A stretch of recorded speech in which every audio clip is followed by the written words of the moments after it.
Hi, this is Maria from Pink Pony Design, and today I wanted to talk to you a little bit about vinyl or faux leathers and fusible interfacing. It's a common question I get since I use a lot of fusible interfacing in my patterns, and I also work a lot with vinyl. And I almost always interface my vinyl because it is usually quite soft. This is about 1 millimeter thick and it won't stand up on its own in a larger bag. So therefore I work with fusibles because I like the convenience. And in this case today, this is fast to fuse heavy. It's a really sturdy interfacing with glue on both sides. So then many people feel that, but how do I attach this? And the answer is we attach it from the back. So we have your vinyl with the right side down. We place our interfacing centered as we will want it. And then I use normal paper for baking, like the kind you put in the oven, since I don't want to use it too many times and risk getting glue on my iron or on my fabric. So I use it a few times, and then when I start to feel that it's a little sticky, I just throw it away, which I found is much more convenient than using reusable stuff that I have to clean. Anyway, now I have my iron on cotton setting and I start pressing. And I press for about 8 to 10 seconds and before I move my iron. So we're just gonna hold this in place a little here, and then I lift and I move. And this will depend a little on how hot your iron gets, how thick your interfacing is.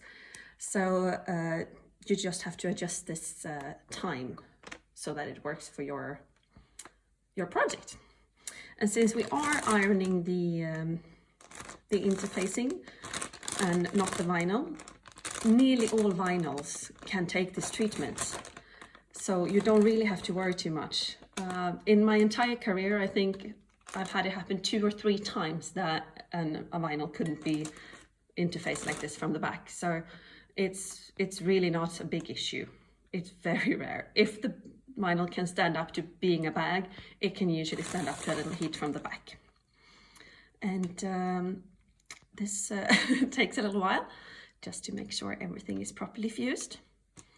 And once it has fused, we're gonna leave it in place a little. So I'm just gonna fast forward here, and then we will see how it looks from the right side.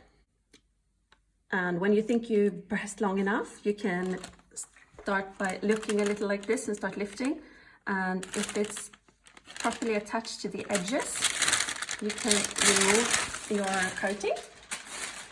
Otherwise, just keep pressing for a little while longer until it's properly attached.